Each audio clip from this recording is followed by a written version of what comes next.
Good evening, everyone. Welcome to our special council meeting on planning. I will ask Chandra to do roll call, please.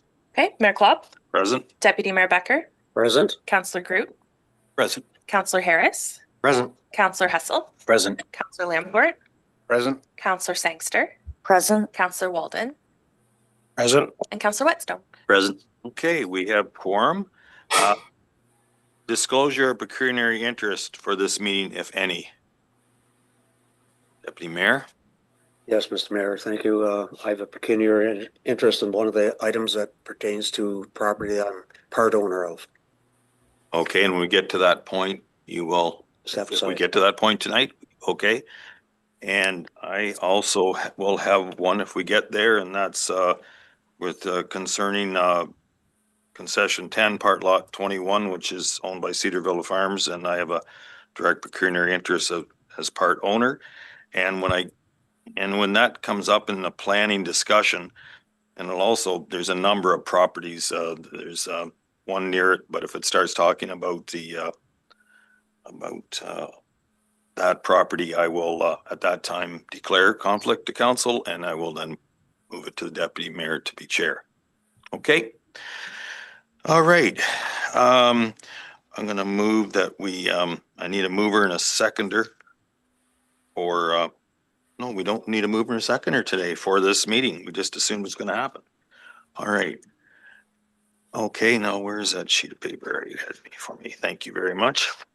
Okay, I will give an outline of how we will conduct the business tonight for those in the gallery, those on Zoom, and of course for councillors. The order of business for this evening's meeting will be as follows. Sarah Smith, planner, will present the second draft of the Blue Water official plan review, including comments received. She will highlight specific requests that staff are seeking council's direction on, and each will be dealt as public comment is received on that item. Next, there will be an opportunity for the public to ask questions and provide comment. The clerk has a list of registered speakers. And given that we have a number of people registered, we ask that you would please keep your questions and comments as concise as possible. And but again, as you know, we want to make sure everybody is heard. And I'm at the will of council how the meeting moves along. Thank you very much. Okay, Sarah, go ahead. Thank you, through your worship. I'm just going to share my screen. Do we have to let them know that we're on?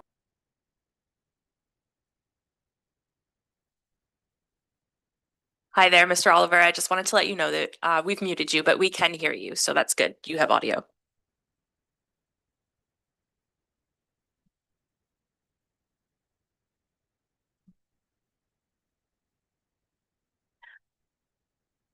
There we are. Sorry. All right. Thank you, Your Worship. Good evening, Mayor, members of council, staff, public in attendance. I also would like to welcome everyone to our formal public meeting for our update to our Blue Water official plan. I have a presentation here that outlines a general overview, more benefit for the public and the purpose of the public meeting, just to outline kind of where we have been currently and where we propose to go from here. And it provides an overview. The staff report that it was included in the council agenda does provide a more fulsome summary. I'm including some highlights tonight in my presentation, and then we do invite the public, any who have registered to attend, and we are welcome to general public comments as well. And we thank everyone for attending tonight. This an official plan is an important document for the municipality, so involvement from the public on this as it represents the needs of the community. It's great to see so many people out tonight. So in review and a 5-year official plan review. So an official plan, it's or known as the OP. I will be using that throughout the presentation. It sets the long-term vision for the community and generally a 25-year horizon. In 2005, the municipality of Blue Water adopted its first official plan, and in 2018, the OP was reviewed and updated. We are mandated provincially to do a review every 5 years, so it has been some time and we are due for one. It is important that our official plan reflects the goals and needs of the community as it adapts to changing issues.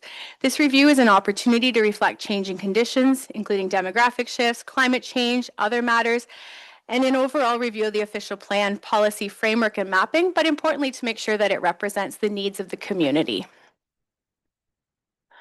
So just to provide an overview of the timeline of where we are, back in June 2025, we did our Section 26 meeting. We call that our kickoff meeting, seeking council to initiate the official plan review. Staff prepared background reports, reviewed the current draft, and did some recommendations and changes, and presented a first draft of the document to council, and that was made available to the public as well in October of 2025. As part of that, we did public outreach, and that included scheduling public open houses, and that was a week-long sessions that we held Monday to Friday, and we also included a Saturday session, generally from 9 to 5, and there was also sessions from 10 to 7 to provide varied opportunity for individuals to come out. We did also have an information portal on our municipal website that summarized the project, key milestones, and had an interactive mapping component as well. So individuals could go in and review a property, see the proposed designations, if it had changes on it, and generally if they had any questions as well. And from that, staff prepared a second draft, compiling the comments that were coming in from public and agencies, and advertised for the public meeting, which we are here at tonight. And the purpose of today, again, is to hear comments from the public on the document. Council will not be adopting the plan today. Another reiteration and a third draft will come forward. The point of today is to hear public comments, and there are a couple items that I am hoping to get some council direction on tonight, but overall there's an opportunity for public to make any comments on the official plan, and as I said, we will be bringing a third version back. And then following that, if there are additional necessary changes, we perhaps would do a fourth draft, but it would be in the intent after the third draft that we take it for local adoption. And then as an official plan is a county level document for approval, we do have to go before Huron County Council for approval of our official plan.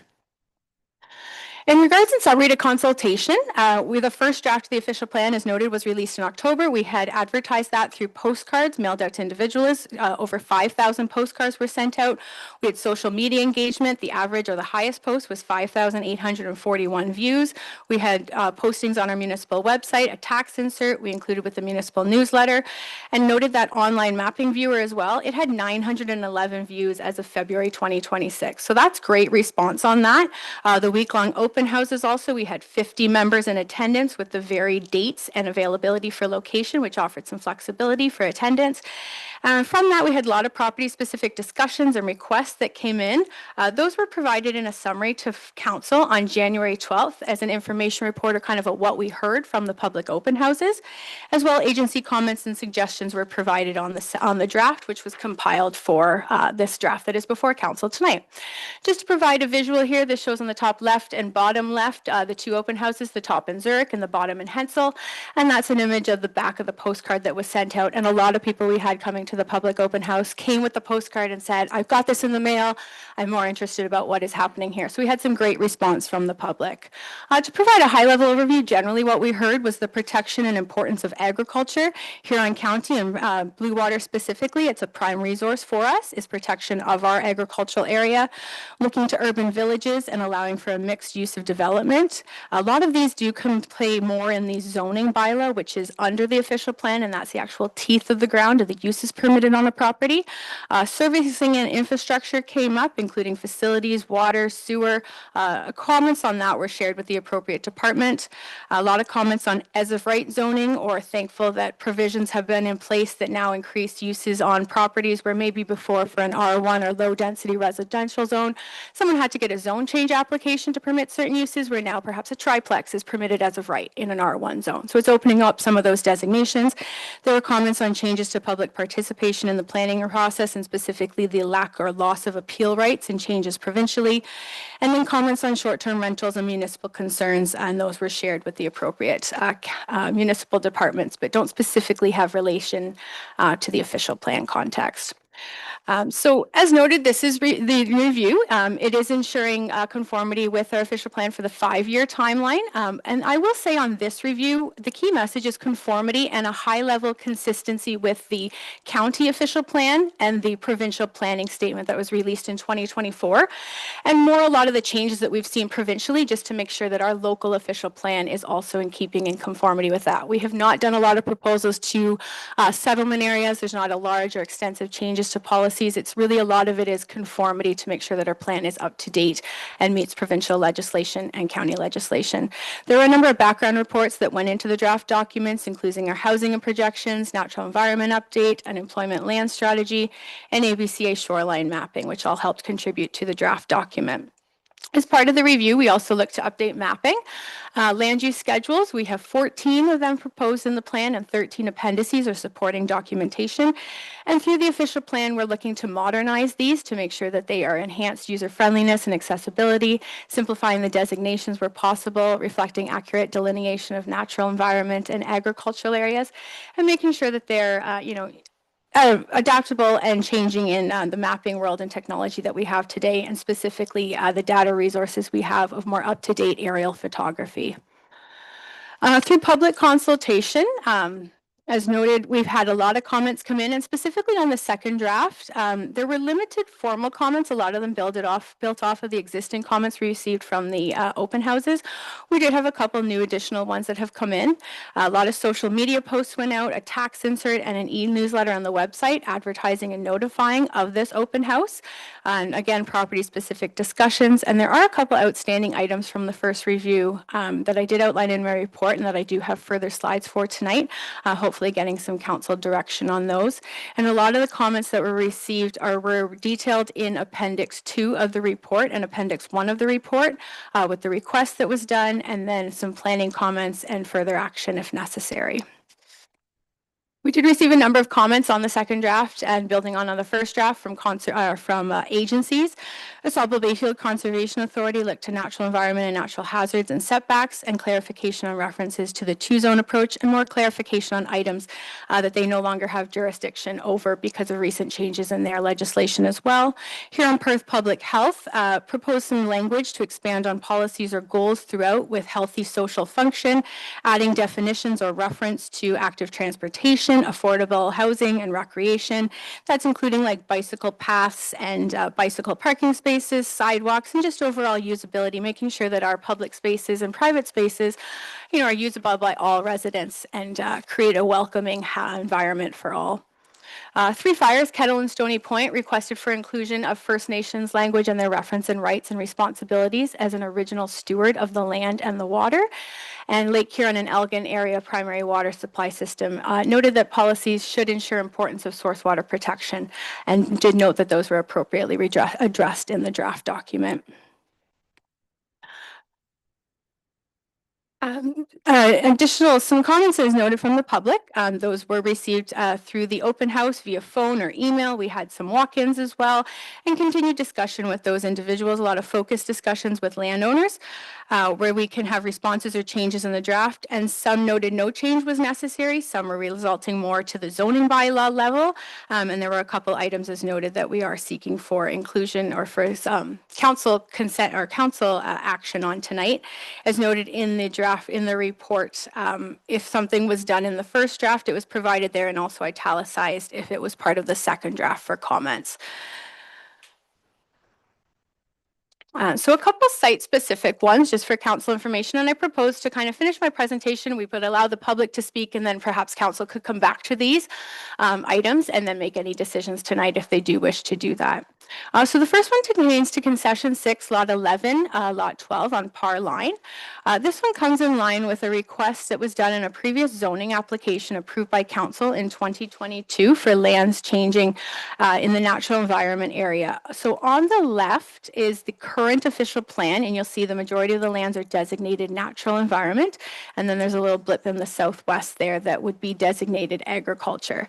I've included the proposed official plan amendment based on recent aerial photography. There are lands in this parcel which we understand are not currently used for natural environment or more for agriculture. So it is proposed in the current official plan to update to what is there in that middle image. That would be the recommendation from staff for the designation on the property, because there are areas here that include the hay swamp, the natural environment, significant woodland, significant wetland, areas of natural and scientific interest, and the lands are also regulated by AuSable Bayfield Conservation Authority, who did provide comment that they would not recommend a change beyond what the planning recommendation there is in the middle image. So the owner has requested through to council to make a change on this parcel specific in the official plan. They would like the land use designation for the natural environment area to be scoped back, similar to what they received approval of in 2022. So I put an image there on the right, and that is what the applicant received through council approval in 2022. So they would propose that the natural environment area scale back to just showing what is more the NE1 and the NE2 zone. And where you see the AG1, they would like that reflected at an agricultural policy level in the official plan. So as noted from planning, the recommendation is there in the middle, that proposed OP layer where natural environment does maintain the majority of the property just to those natural environment features. But we do look to council's direction of how they wish to proceed on this site. The next one for council consideration pertains to lands in Zurich, and there's two properties here. They'll go tandem together, so a lot of my comments do relate to both of them. The first one is 38150 Zurich Hensel Road. The current parcel is designated industrial, and the lands are within the settlement area of Zurich. For historical context on this one, the lands were previously located outside of the Zurich settlement area. It stopped there just west of this parcel that's identified in blue, or the bowling alley for context. And in the last 2018 review, the Zurich Chamber of Commerce submitted a formal letter that requested this strip located to the east and then up further to Par Line be included in the Zurich settlement area and the lands be changed to industrial. At the time, the planning recommendation was to not do that, but to maintain these lands outside of the settlement area based on certain reasons, including the floodplain, ABCA regulation limits, lack of sewage servicing in the properties. And at the time, there was an industrial land needs analysis that indicated there was 0 additional lands needed for industrial development. So planning staff recommended to retain it as outside the settlement area and retain it as agriculture. Council directed the change and included the lands in the settlement area and designated them industrial. In review, the applicant does wish to change this land use to residential. They're proposing to do some future residential uses on the property. Based on those current restraints, including the floodplain, ABCA regulation limits, and lack of sewage servicing, it would be the planning recommendation, or as was noted in the report, to retain the existing designation, kind of no change at this time. I do want to highlight for council, one thing that we could look into is a special policy area for these parcels along the east here and then up to Par Line. Similar to kind of what we have in some of our less developed or our hamlet areas, we have an urban designation in our official plan policies. And then underneath that, it allows a flip between the zoning bylaw. Yes. You're saying Par Line? Oh, my apologies, blind line. Line. My apologies. Sorry. Thank you for that correction. I apologize.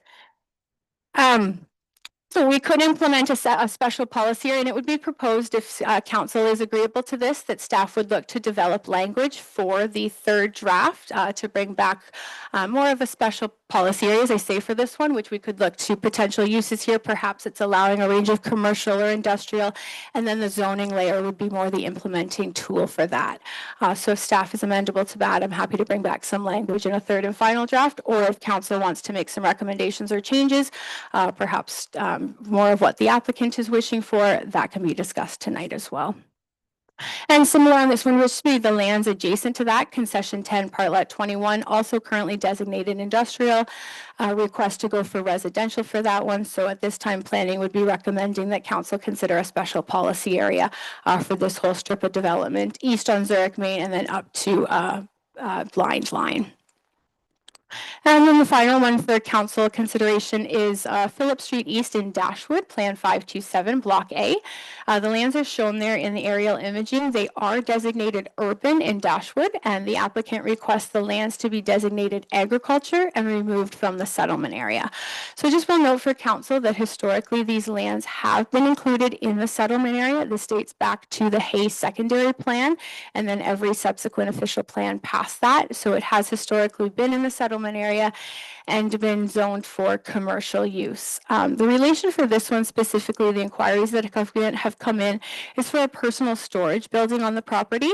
I will note that would be permitted under the current designation that applies on this property and also the zoning that applies on this parcel. So from the land use and zoning bylaw change consideration, a change is not necessary at this time, but the applicant is requesting that these lands be removed from the settlement area and put back to agriculture. In consideration of that reduction, we would look and recommend to council they consider MDS or minimum distance separation setbacks, because that would be increasing the proximity of potential livestock operations to a settlement area. The historic use of the property, it has been within the settlement area for quite some time. And then the configuration and adjacent parcels, it's just a bit of an awkward situation there, but that is up for council consideration, how they wish to proceed with that. Just a couple high-level ones I did want to identify for council what we're proposing in the second draft. Two settlement boundary changes, specifically here in Varna. The land's located here in the bottom right. I've identified in blue to note that's just west of the existing grain operation. It's about a 6-acre parcel. We are proposing that that be removed from the settlement area and swapped with approximate similar area north. And it's just an equal land swap. It would allow economic viability and effectiveness for development of the adjacent urban area, allowing for future development opportunities and connectivity. The lands are located outside of the wellhead protection area, and it would remove that potential restriction that comes in from the grain operation. And we have had consultation with the owner of both parcels, and they are agreeable and do understand the development potential this might bring. An overall removal of 9.12 acres. This is the next one that's proposed. And this is on the north of Varna. So the lands are currently dual designated. It's proposed to take out the south portion. There is an existing shed on there. So there's limited potential for future development. So it's proposed to take this land and make it entirely in the agricultural designated area.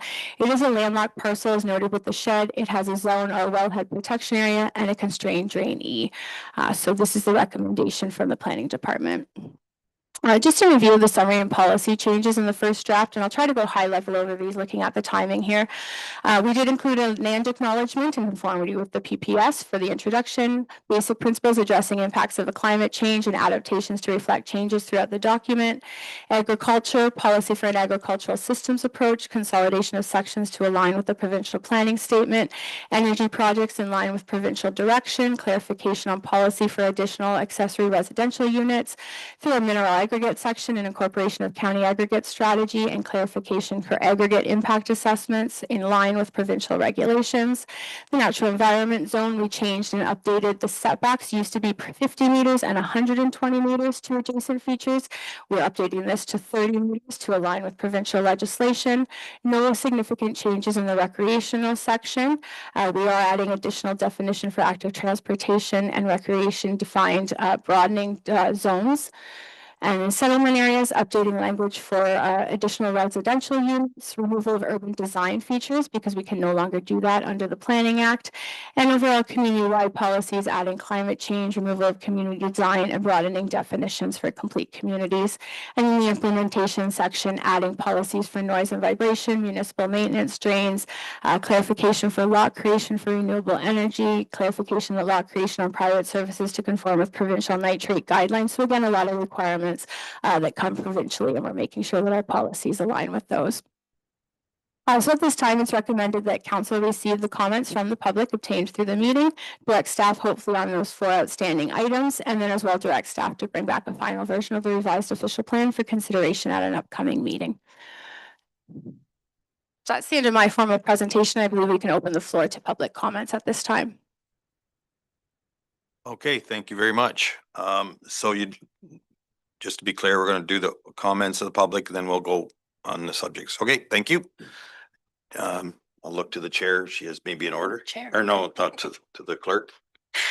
Sure. So I do have a list of people who suggested that they may want to speak or provide comment this evening.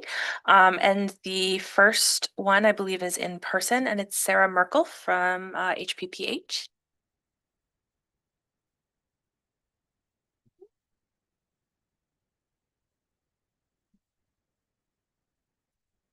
Thank you, and thank you, Council, for hearing me speak.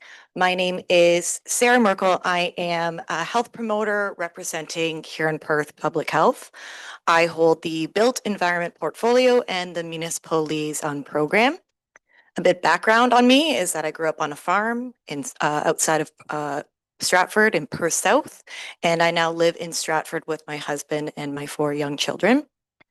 I also presented at the beginning of this official plan process in June and do want to note it's been an absolute pleasure working with Lindsay Whalen and Sarah Smith over these past months. The health and well-being of people is a product of where they live, learn, shop, work, and play. Official plans shape this process and this environment, and we at here in Perth Public Health are grateful for the opportunity to both submit comments through your review process, along with speaking with you today. As you finalize the draft official plan and listen to my next points, I encourage you to put yourself into the shoes of others in your community and to view the plan from their perspectives as well. This may be newcomers to Canada or newcomers to the area, international agricultural workers, people with limited mobility, those with limited financial resources or without a vehicle, children and youth, and our aging population. When I reviewed the plan, I wanted to make sure that their voice was also represented throughout it.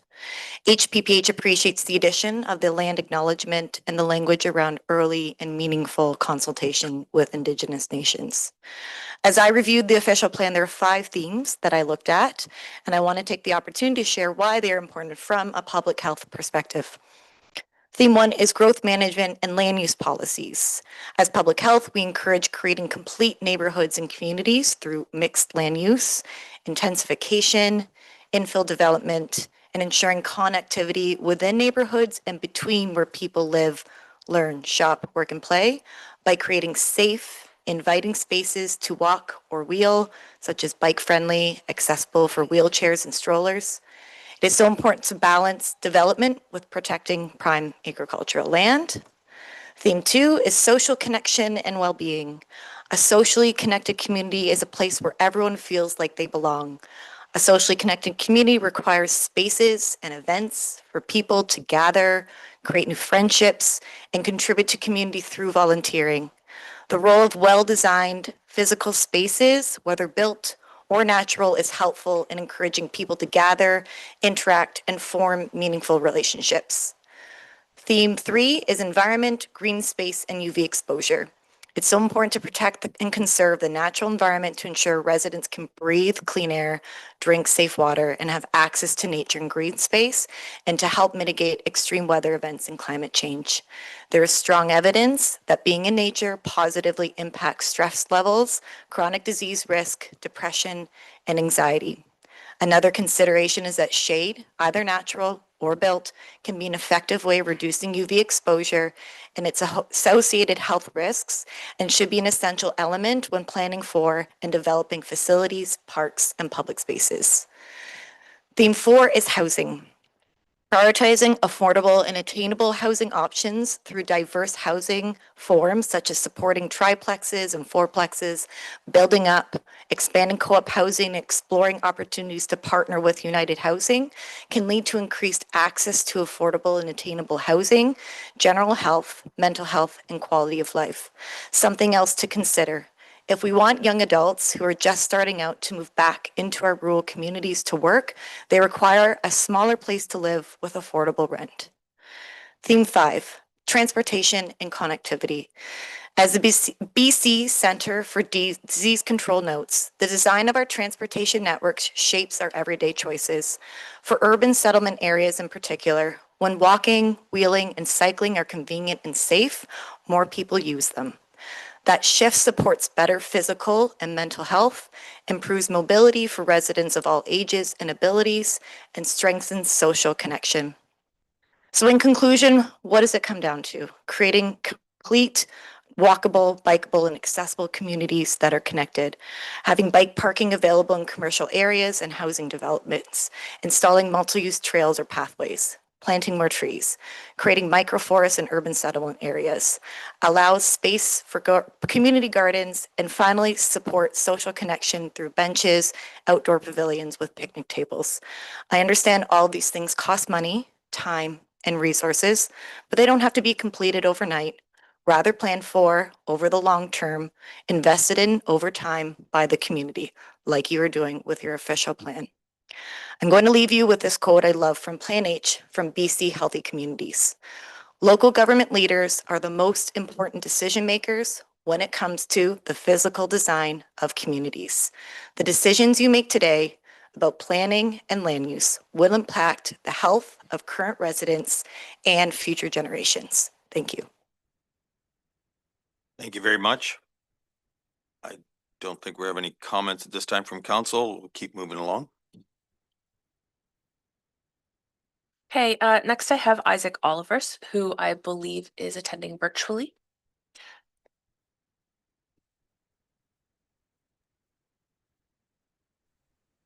Hello. Can everyone hear me okay? Yeah, sorry, Mr. Oliver. I think that's going to tie into two issues. As you know, we're neighbors. So I'm going to declare a conflict of interest here. And then that way council can flow which what they want to do, and then I'll come back in. So I'll turn it over to the chair or to the deputy. Okay. Okay, Isaac, you go ahead with your presentation. Great. I don't have a, oh, sorry, there's a bit of an echo there. Does that sound better now? Yeah, go ahead, Mr. Oliver. Thanks. So yes, my name is Isaac Oliver. I live at 38150 Zurich Kensel Road. I've been living here for the last 2 years with my girlfriend. We love the area. I attended the open house meeting just to learn more about the area and what the changes were, and was noticed that our piece of land was designated industrial, which is, I guess, a little bit alarming for me and maybe my future, seeing myself living here and potentially raising a family. I don't know if people are aware of the Rona just 2 doors down has been empty for the last 2 years. So I think our main thing is we would like to see our property. It's currently zoned AG4, and that's why we purchased the property. We would like to continue to have our property as residential, so we would be able to potentially tear down the building and build a new home for our future. I also think it's a benefit for the community. Zurich has a beautiful hockey rink, which is in walking distance of our property.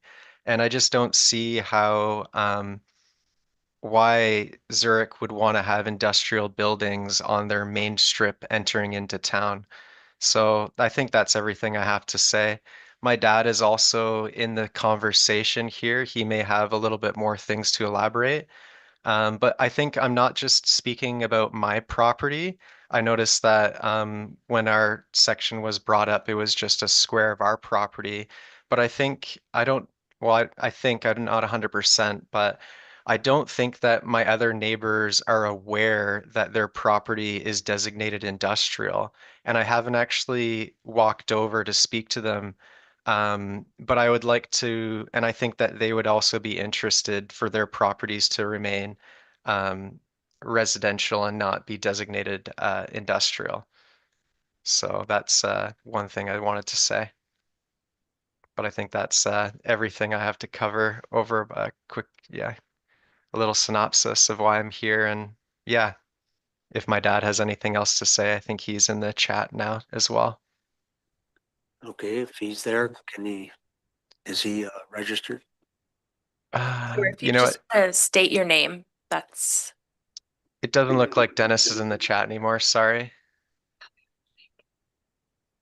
Maybe a technical issue, but I'll speak for my family. I think that's everything I have to say, to be honest, unless anyone has any questions for me. Is there any questions from council this time? Nothing. Okay, we'll wait till we hear from the other proponents. Okay. Thank Thank you. you. Thank you, Isaac.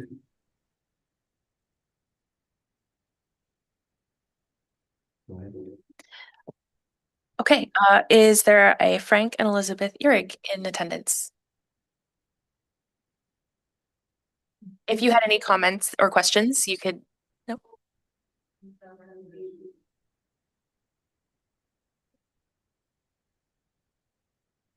Okay, TJ and Jocelyn Klopp.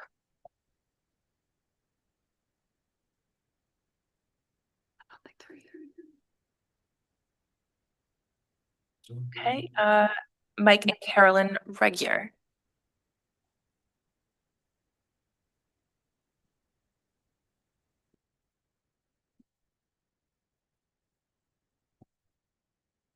Hey, can you hear me okay there? In 2015, the zoning of our property was changed to match the official plan, and this change converted our entire property to a natural environment designation where it was zoned AG1 for about 50% of the acreage. In 2022, this council voted to change the property zoning back to its original zoning after we went through a 5-year process of petitioning council and working through the gathering of information and working through various municipal processes. The landowners of this property asked the council to change the official plan to reflect the current land use zoning, so we don't have to go through this process of having our property zoned back to natural environment again. The property is not wetland. It's with the map that we got from ABCA, it's showing that it's higher land than the property to the south, property to the east, and property to the west. And there's already natural environment designation in our zoning plan to protect the areas that are not, that are woodlot. So we have the balance of, I guess, got a note here, if the council is working to protect the agriculture and natural environment features, having the official plan match the land use zoning, it'll achieve that. So I'm just asking that we match it so we don't have to go through this process again. Do you have any questions of me? Any questions at this time? I think what we're gonna do is we're just, if I understand it, we're going through all of them, then we'll come back. If council wishes to deal with them, with these 4 items. I will leave that to your discretion if you wanted to deal with that right now, or you can hear all of the comments and we'll come back. I look to council, just want to hear them all and then we'll deal with them again. Okay? Okay, sir. At this time, there's no questions, but we will be looking for direction as Sarah's asked for. And at that time, you may be asked specific questions. I'll stick Okay. around. Deputy?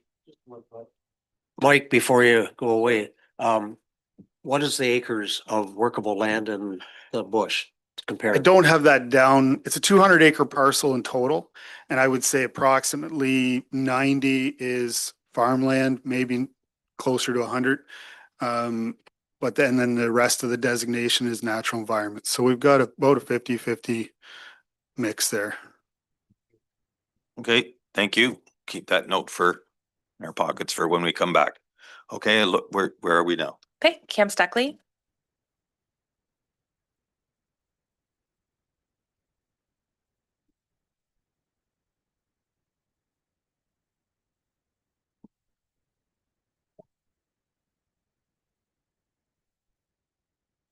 Good evening, Mayor, members of council and staff. Thanks for the opportunity to provide comments as part of the official plan review for the municipality of Blue Water. I appreciate the time and effort invested in this important planning process. The decisions made through this review will shape our community for decades, and I offer the following comments respectfully and constructively in support of fairness, transparency, and long-term sustainability. Number one, my first concern relates to development charges and the equitable application of those charges across different sectors.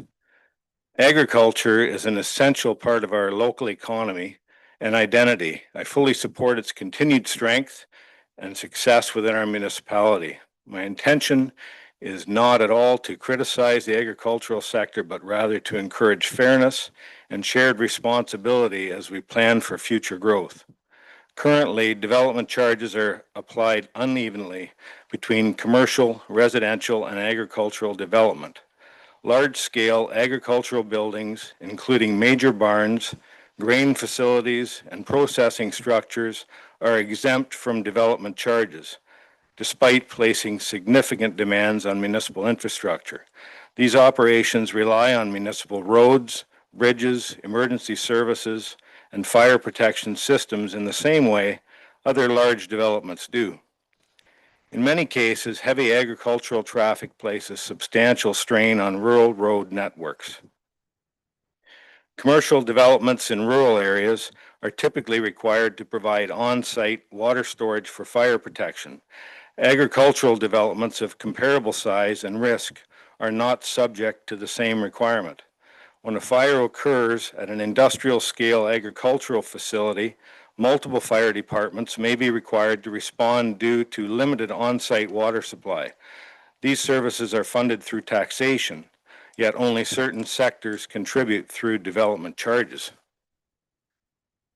As Blue Water aligns its official plan with projected growth and evolving provincial and county planning frameworks, I respectfully submit that development charge policies should reflect the true demands placed on municipal infrastructure in a fair and consistent manner. This will help to ensure that all responsible financial planning and long-term sustainability is attained. My second concern is zoning changes and direct landowner notification. As it relates to zoning designations that may occur without direct notification to affected landowners, which we've heard testimony of that a few moments ago from someone else. During mapping updates or zoning reviews, properties can be redesignated without the owner being fully aware. For example, a change from agricultural AG1 to natural environment can significantly restrict productive use of land. For a property owner, such a change may result in substantial loss of value and can reasonably be perceived as a form of uncompensated taking. As the municipality updates mapping for agricultural, natural environment, and settlement areas, it is essential that affected landowners be contacted directly prior to any proposed redesignation. This allows for meaningful dialogue, clarification, and the opportunity to provide site-specific information before decisions are finalized. Improving transparency through direct communication, accurate mapping, and plain language explanations of proposed changes would strengthen public trust and reduce misunderstandings. And my final concern that I'd like to bring up is as it relates to municipal cohesion and consistent application of policy across the municipality.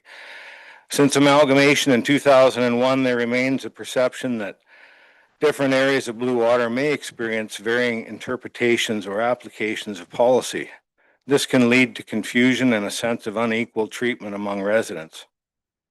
The official plan review presents an opportunity to reinforce consistency across the entire municipality, aligning planning decisions, policies, and expectations that will promote fairness and clarity for residents, landowners, and investors alike. This approach is also consistent with the broader objectives of the Huron County Official Plan, which emphasizes coordinated, predictable planning and long-term strategic direction, particularly as the municipality considers emerging issues such as energy development on agricultural lands. So in conclusion, I want to thank council and staff for their continued work on behalf of our community. My intent in submitting these concerns and comments is to encourage policies that promote fairness, transparency, and responsible growth by ensuring equitable treatment across sectors, clear communication with landowners, and consistent policy application throughout the municipality. Blue Water can strengthen its position as one unified and forward-looking community. Respectfully, Cam Steffley. Okay, thank you very much, Cam. Yep, no comments, questions at this time? Keep moving a little along. Okay. Okay, next I have Megan Goss.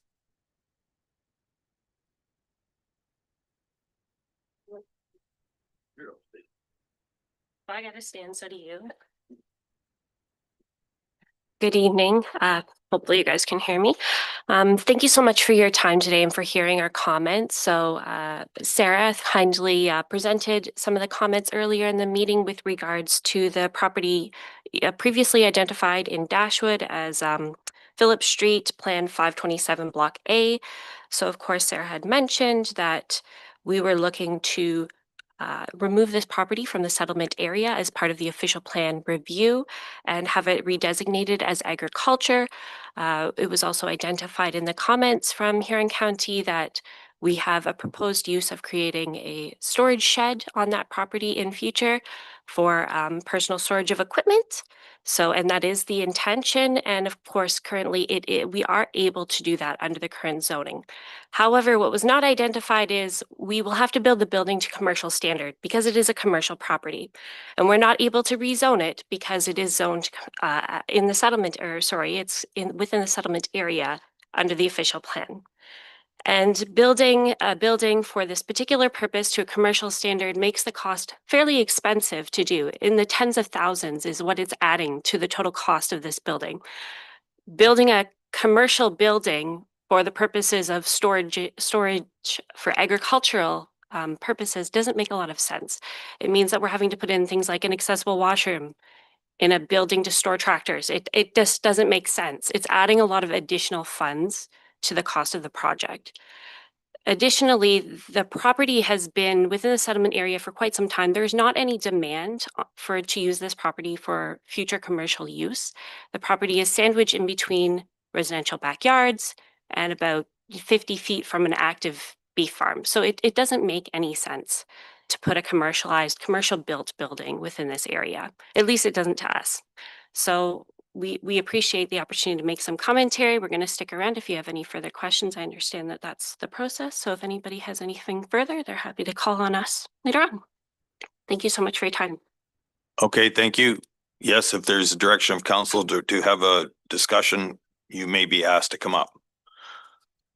Okay, Okay, is there a Laura Simpson here? I believe she was attending virtually.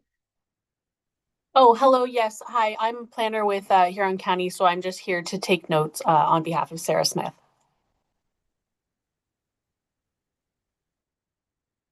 Okay, and Sophie Skates, but I believe she sent a note that she wasn't going to speak tonight. She just was here to listen as well. And John Slattery. Oh, I'm just here to listen as well. Thank you. Okay, and I believe that Dennis Oliver was able to get in. Dennis, are you still there? If you wanted to share some of your comments.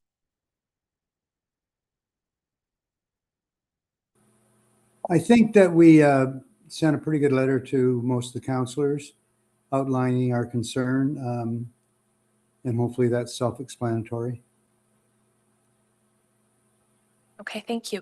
Was there anyone else in the gallery who wasn't registered to speak that wanted an opportunity to ask a question or share any comments? Sure. When you approach the mic, if you can just state your name.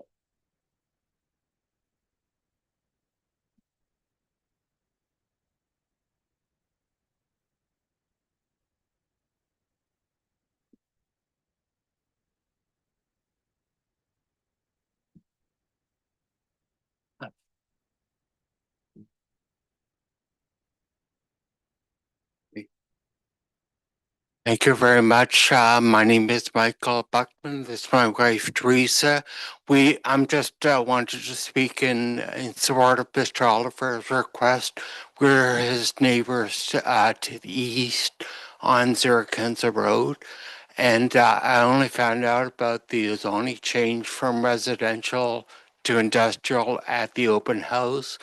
It was explained to me about the concept of legal non-conforming, and I understand that as long as we continue to use it as our residence, that is no problem. But my concern is if the house was to burn down or other disaster destroy the house, that we would not be able to rebuild if it is changed to an industrial zoning. And also when we pass away and our children have to sell the house, I believe that if the zoning is kept as industrial, it'll be very hard to sell. And I like to protect my children. So I thank you for for listening.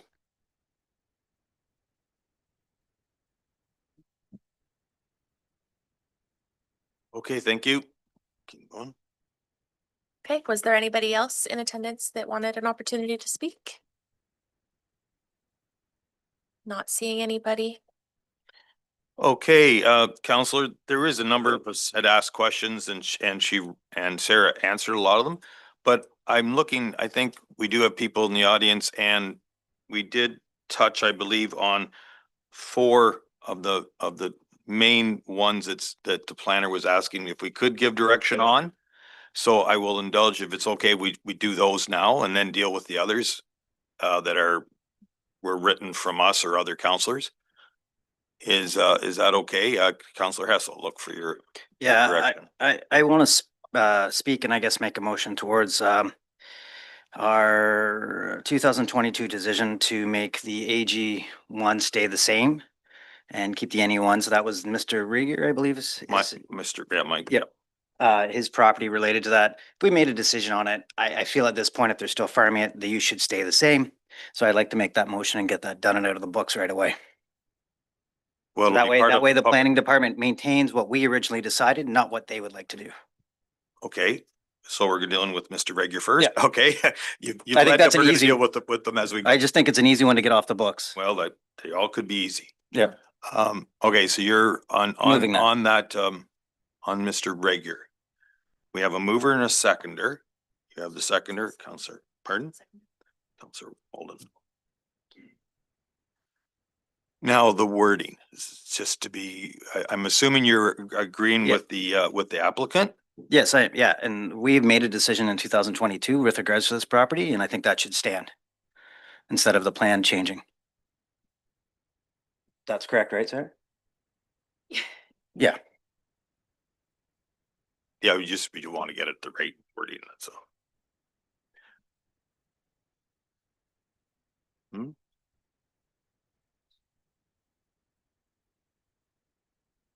Mm-hmm.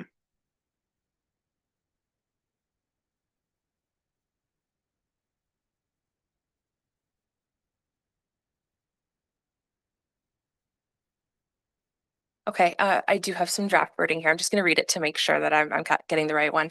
That council directs staff to change the designation on the subject lands to match the natural environment and agricultural zoning as approved in the 2022 zoning bylaw 52/2022. Yep.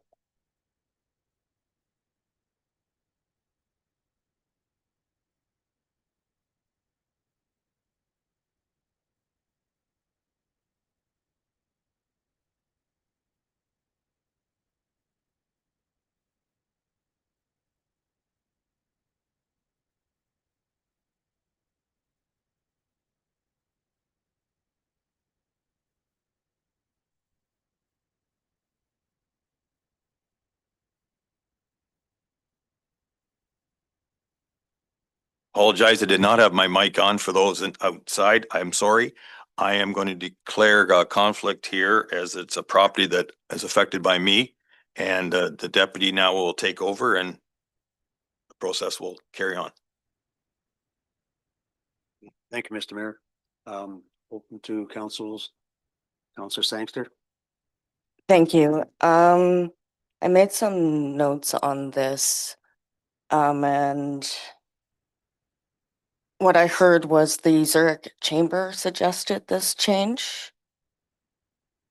Through your worship, this was back in the 2018 Yeah. review and a letter did come in from the Zurich Chamber of Commerce, yes. Okay,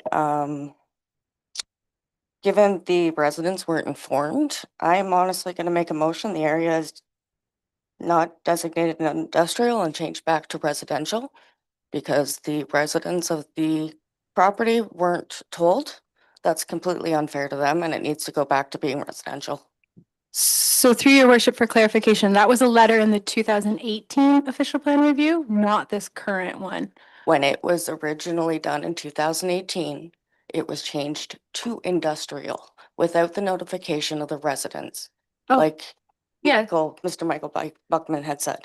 So at this point, we need to reverse what was done in 2018. So through your worship, I'll clarify on that one. The planning department brought that forward for council consideration at the time of that official plan review, said this letter has come in and council made the change to go to industrial and And included that's in the me settlement making a area. motion to change it back to residential at Okay, this time. I'm just giving some clarification on it. We have a motion on the floor. Do I have a seconder to that consideration? Councillor Group, and comments? With comment, if I could, I just want to get some clarification from Sarah, the planner. I would totally agree with the direction here. I think just with having some earlier conversation about it, to reverse the decision that was made in 2018. Sarah, I know at that time, reading the notes, the planners suggested against it at that time as well, and for obvious reasons. At that time, it was brought into the settlement area and it was created as future industrial. Can we reverse both to make it residential and remove it from the settlement area? Stand up, sorry. Through your worship, yes, if council does want, you can direct that it be removed from the settlement area. It would be changed back to agriculture because residential is more in our urban areas. So it would go back to agriculture, and then the AG4 zone that applies to the property that would stand on the parcel. It was recommended if council is interested, it's something we could investigate a special policy area. If council wants to retain these lands in the designated settlement area, that could maybe have a change from, that could allow residential or could allow commercial or could allow industrial, and then the zoning could be implemented. We could bring that back as a third draft option, but open for council's comments tonight.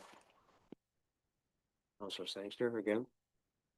Thanks, Sarah. And on the other side of the street, they're AG4?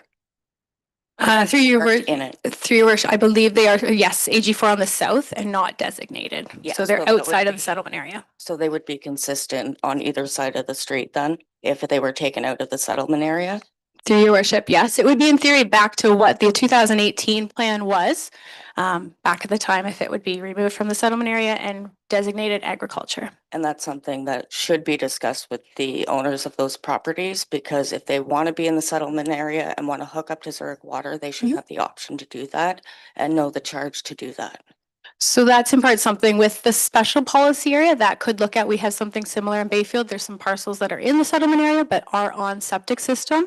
The special policy area language could be drafted to speak to that as well. Thanks, Sarah. Councillor Harris. Thank you, Deputy. Sarah, just so you can help me understand, so from what point does the settlement area start and stop on the northeast side of Highway 84? Is it the Raiders property? Do you know for sure? Through your worship, it was the bowling alley and everything east of that was outside of the settlement area. That strip and then up north to Blind Line was brought in 2018 based on council directive. Okay, so I'm going to recommend that the old Rona property still and the old co-op mill still remain an industrial property and agricultural. Like they to draw a line there somewhere. Yeah, I concur with that. Yeah, like bring it back to what it was, because apparently, like at the time it. Councillor Group, comments? So, I guess I would not be in favor of that, because those properties in 2018 were AG, I believe they were AG3. Maybe look into Aaron there. I had some conversation about this earlier today. So those were ag-related properties at the time as well. So if we would reverse this, and we would reverse it back to that zoning at the time. That is correct. So through you, Chair, Councillor Groot and I did discuss a bunch of options for these properties earlier today. And essentially the one thing is if you're taking it out of the settlement area, you need to be aware that those properties will become agricultural. They won't be residential anymore. So that's just some of the clarity in here. And that's where in our discussions with Councillor Groot, we very much recommend doing a special policy area for this area because it gives more flexibility for different uses. That would be the approach staff would prefer to go to contain both industrial and residential uses within that special policy area. Council Harris? So Aaron, if Southside was to sell to a developer, that would, this special policy that you're speaking of would possibly allow them to build like a 5-story apartment on that property? Is that part of, like, would that be still an option or no? Yeah, through your worship, it's something that could be investigated, like similar to like an urban designation. The special policy area could outline in certain instances, commercial, these policies are required, industrial, these policies, residential, these policies, and then the zoning would allow that flip-flop and someone could come in and say, oh, my current parcel is zoned industrial, but I want to change to commercial or I want to change to residential. And we could look to the policies and say, oh, it could allow that flexibility and flip-flop, kind of like in Dashwood, for example, it's designated urban, so it allows commercial or residential based, then the zoning implements the actual use permitted on the property. So that's why the special policy area in this area is kind of proposed because it could allow that flip-flop. We could potentially see residential, we could potentially see industrial, we could see commercial. It's to look at the compatibility between that. I do want to say from the side of if you were to take a certain portion out of the settlement area and then another portion in, you've got that kind of leapfrogging between the settlement areas.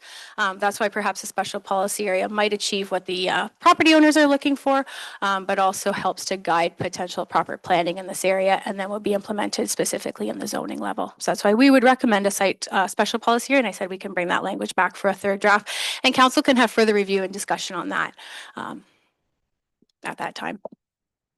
Councillor Groot? Okay, thanks.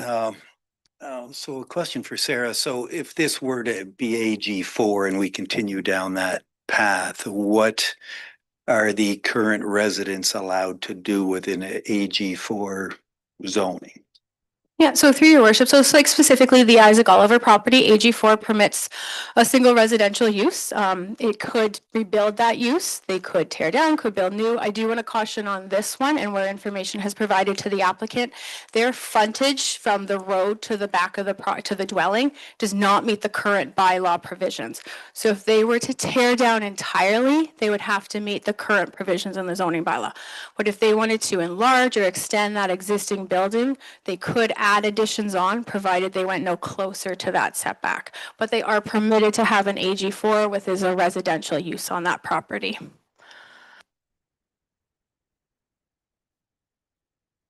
Councillor Lamport? So just on what you just stated, for clarity, if it wasn't AG4 and it was back to what you had just said with a special policy, does residential offer them to be closer? You just described something that I think the rules of AG4 made him set the house back farther if they had to rebuild. Yeah, If it was another, so I'm trying to figure out what's the best benefit for the residential owner who said, we don't like what's going on here. What would be the best situation? And then if I'm hearing it right, I think it's set up a policy, be more flexible in a sense of that area. Yeah, through your worship, the AG4 zones require a larger setback to the front property line. An R1 zone, for example, is 5 meters, 6 meters. So like we're dealing with 17 versus 5. So a special policy area could allow flexibility if they wanted to go residential. It could also maybe allow them if they want to go commercial. Isaac Oliver had inquired. His initial inquiry was for residential, but he also thought, well, if that's not possible, maybe I want to go commercial. So that's why the special policy area could provide that flexibility for them. Go ahead, Councillor Lamport. Okay, so thank you. So I'm trying to get this thing going, and I'm at the thought of, I know what's the motion before. Yeah, sorry. For council. Through you, Chair, I did need clarification on the motion that is on the floor. And was there a seconder? I believe Councillor Groot seconded.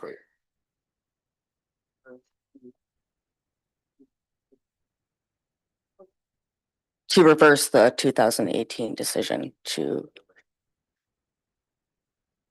Yes, before that decision was made. Yeah.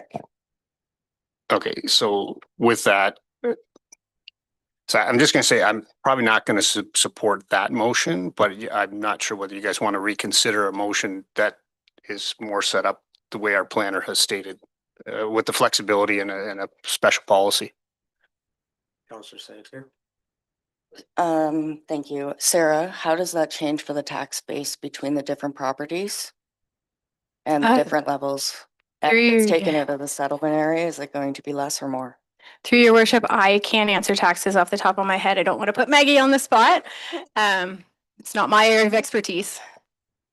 So through your worship, when it comes to what I've kind of been learning lately, it's going to depend on what is actually on the site. So if it's a residential house, it'll be classed through impact as a residential dwelling. If it's a commercial building, it'll be commercial.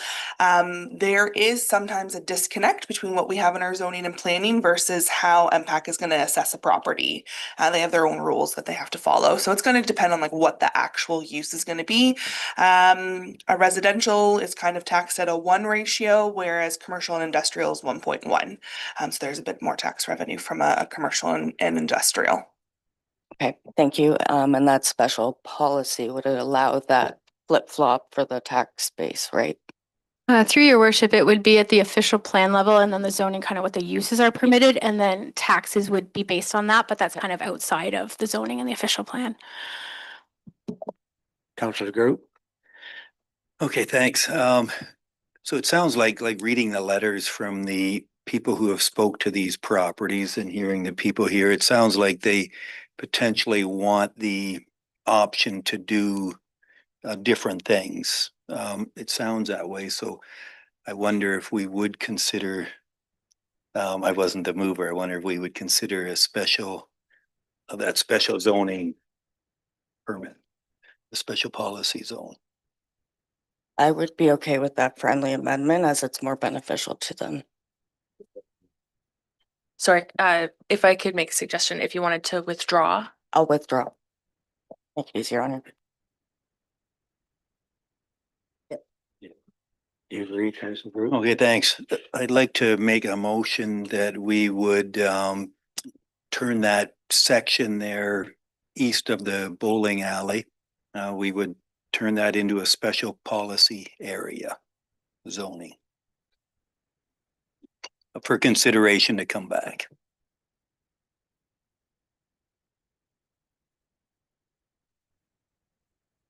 You've got, okay. Please. Sure. That Blue Water Council direct planning staff to draft a special policy area text and schedules for lands located east on Zurich Hensel Road north to Blind Line for consideration in the 3rd draft of the Blue Water official plan. Officer Harris. Is it possible that we hear from Mr. Oliver and see if that's sufficient?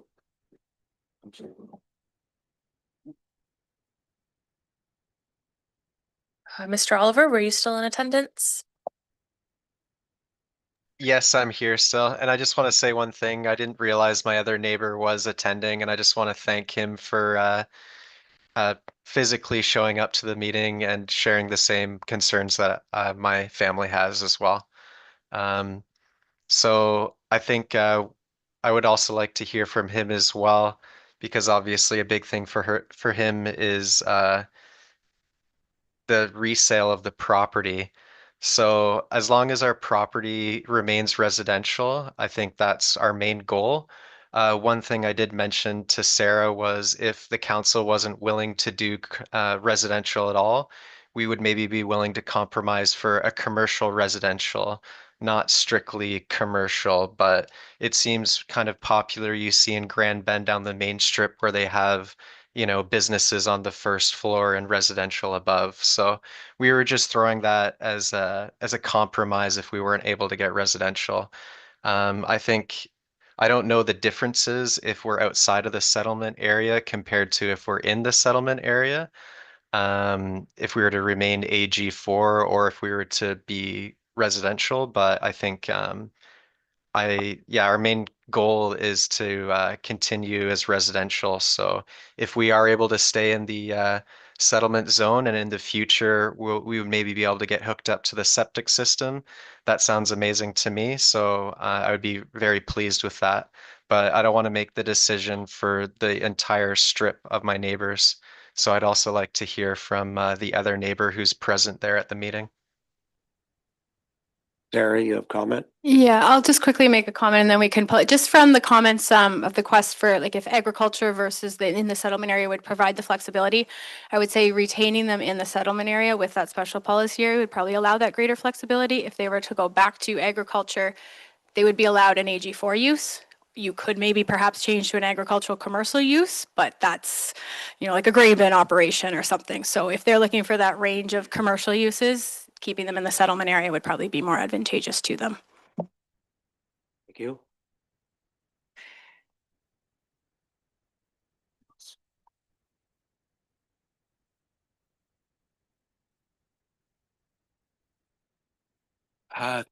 Thank you. I have to admit that neither of us are real experts in zoning and special whatevers. But I mentioned our two main concerns are if the house was to be destroyed by a fire or some other type of disaster that we'd be able to rebuild. And second of all, in the event or because we are going to pass, that our children will be able to still sell the property and or build on it. Yeah. So if someone was to buy the property, we want them to be able to make a decision whether to use the existing house or tear down the house and build something new. So those are our two main concerns. Councilor Westland? So being that we're not making any decisions tonight, we're not signing on the bottom line and official plan or anything like that. What I suggest is that it sounds like there's still some, like we're all of a sudden we're throwing this new special policy at these people and there's questions around it. So I don't want to force anybody into saying, oh yeah, that sounds better than this one. And that one sounds better than this one. Why not have Sarah communicate with those property owners so they totally understand what we're actually looking at doing, so then they can provide what they think is the best opportunity for them. Yeah, to your worship, you know, the recommendation was there to retain the lands. There was thoughts of, oh, we remove it from the settlement area, leave it in the settlement area.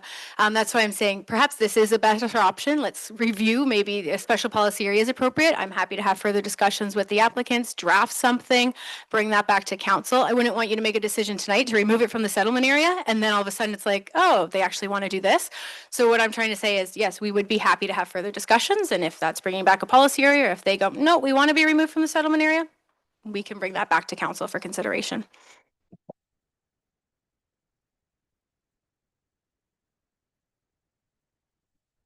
So through you, your worship, that Blue Water Council direct planning staff to draft special policy area text and schedules for the lands located east on Zurich Hensel Road, north to Blind Line for consideration in the third draft of the Blue Water official plan.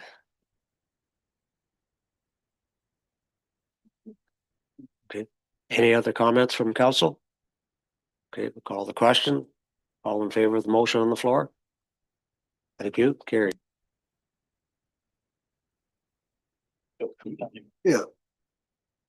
Mr. Deputy, I just have to ask the clerk, what is policy here for public meetings running overtime and into the actual council meeting? Through you, your worship, the regular meeting was scheduled for 6:30 and that hasn't changed. But I know that there is one other item that council may want to do tonight. But I will leave that in council's hands.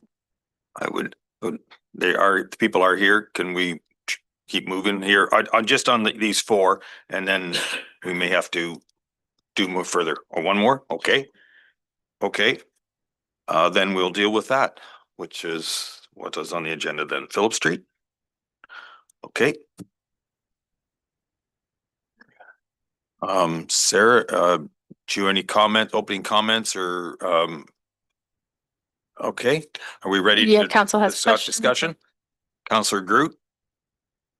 I guess, sorry, I'm just looking for a little bit of clarification for myself on this one. So it is, it's a piece of property today that is essentially attached to a farm.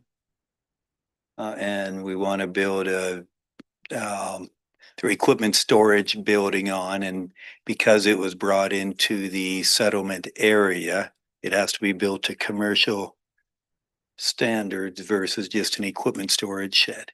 Is that kind of what we're hearing? Through your worship, in the zoning bylaw, this parcel has a site-specific provision that limits to a storage building for personal use only. From the planning perspective, what they're proposing is permitted in the zoning bylaw. We wouldn't see it as a use for commercial use because its zoning is restricted to a personal storage building for personal use only. So from the zoning perspective, I don't see it as a commercial use. I know the commercial zone is there as the name of the part of the commercials. It's in a commercial zone, but the use is for personal. Okay, Councillor Groot then. Okay, thanks. I'm still slightly confused then. So it has to be built to commercial standards? I guess the building department has, they had their say, the building Okay. department has Yeah, so their through- thoughts. So up to the building. Through you, Chair, to council, yes. So because the property is zoned commercially, the site could be sold to be a commercial property, right? So under the building code, it's zoned commercially. We need to prepare the building to be a commercial use. If the current owners, sure, they may use it personally, but if the current owners sell it commercially, then the next owners have to be able to operate as a commercial use, right? I'll admit that this site is a little bit odd with site specific saying that it can be for a personal building. But no, essentially, because it's zoned commercially, it can be used commercially in the future. So it needs to be constructed that way because it may not be these owners operating this way, but a future owner could operate that way. Okay, so based on that, that is why the owner applicants have come in and said, let's put it back to where they were 60, 70 years ago, maybe 80 years ago. Councillor Bailey and then Councillor Harris. Thank you. So if they're Thank you. building commercial and not a personal building, that includes development charges, right? Whereas if they were doing personal, they wouldn't have development charges?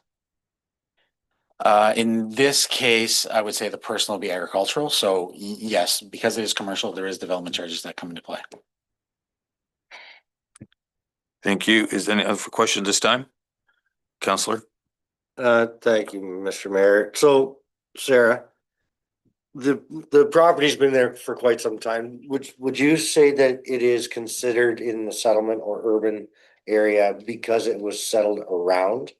Like, basically, it has been built around, the property has been built around, but it is still mostly agricultural to the north. Is that correct?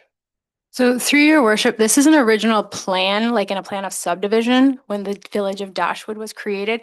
So back to like the original Hay secondary plan, it's within that settlement boundary. It has been historically. Lands north, if I were to do the legal description of the parcel just to the north, it's more of a lot in concession, which is what we see in the agricultural area. So this has historically been in the designated settlement area because it was part of that original plan when Dashwood was created. Back 100 and some years ago. But the farmhouse was there not that long ago. But anyway, Councillor Groot. So if this property were not designated commercial and they were able to build an agricultural shed for the use on the farm, which is it's attached to, I guess in the future they could never sell it as a commercial building because it's going to be built to ag standards and it won't be a commercial lot. Through you, Chair, that is correct. There'll be some work required to upgrade it. Well, even if they decide to build it overkill, it's still, if it's zoned agriculture, they can't sell it commercial. They'd have to get it rezoned commercial. It's not even really what the building structure is. Because some people are building for solar panels, which are basically a lot stronger. Okay. Do we have questions for the applicants about some of this? Further questions? They are here, Megan and, okay, Councillor Groot. I guess I'd like to make the motion that we remove the commercial zoning on that property. You asking their request, basically? The request of the applicant? what's the proper reading for that? The same as Councillor Hessel's? If there's a second there, then we'll deal with it. And change to ag. Councillor Whitstone? And then we'll, once we have the right, we'll also make sure that Mr. When did Mayor, this if I can roll? ask Sarah a question while we're waiting. Sure, for the wording. go ahead. So Sarah, I know we do this, the best option would be what, AG3, AG4? Through your worship, could just remain AG1. That would allow a storage shed with an agricultural property for storage of agricultural equipment. And if you were to remove, if council were to remove it from the settlement area, we would do an implementing zoning bylaw at the time. We usually do those follow up to our 5-year review. So planning staff would likely recommend this parcel change to AG1, for example. And the owners would have some, there'd be some cost to that? And sometimes through your worship, sorry, if they are as a result of a change in the official plan, it sometimes is automatically done and it's not a charge to the applicant. If they wanted to come in and do the change themselves, it would be an application fee. I think that'd be a question later. Go ahead. The council directs staff to remove the subject lands from the Dashwood settlement area and to change the designation to agriculture on Schedule H. It's been moved and seconded. Further discussion? I will be supporting that motion. I recognize the DMS issues, but as we know, that property has been there. The minimum distance separations have always been there. I think it makes sense, and I'll be supporting the motion. Are we ready to call the question? All those in favor? Any opposed? Motion carries. Where are we at now? We are 4 that you had asked for direction, Sarah. I understand. And I'm gathered we've given some direction.